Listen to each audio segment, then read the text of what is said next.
Here's the grave of Dr. J.V.N. Standish, and Standish Park, you know, that's the area there. He was Galesburg's first arborist, in addition to being an early president of Lombard College, faculty member at Lombard.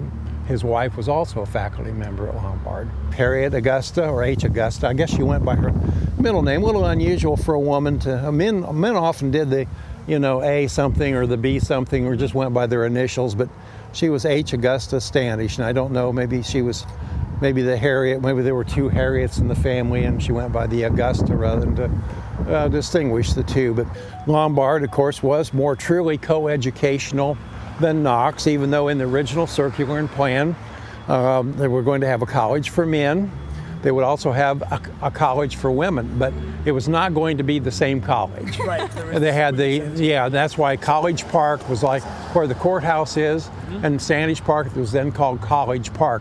That was kind of the buffer zone to keep the men away from the women, the women away from the men. Didn't probably work very well, but that's all right. Well, Lombard comes along, and Lombard has one college. Men and women can be admitted. Men and women take the same classes. Men and women get the same degree. At that time, there were only two colleges in the United States doing it that way, Oberlin and Lombard.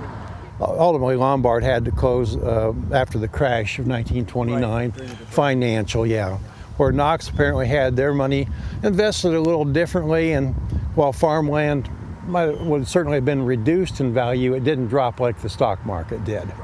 So Knox was able to survive it. Another thing that helped Knox survive is the closing of Lombard, because there were still students who could come up with some money for tuition, and Knox College had a lot of students who couldn't return after 1930.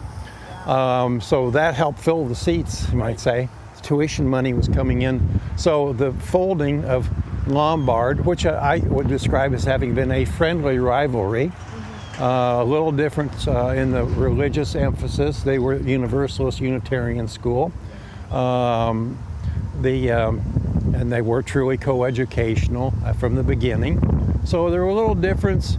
Naturally, when there were football games between Lombard and Knox, there was a lot of interest all over town. I mean, this was a big deal, you know, when they played football. So anyway, toward the end of his life, he had a falling out with Lombard.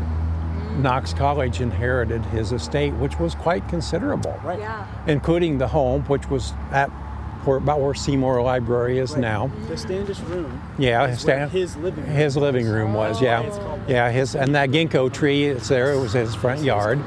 He was a big fan. We had a whole row of ginkgos along the front of here up until 1936, and they widened the street, and those had to come out. Well, then these maples along here were planted in 1936 when they widened the street.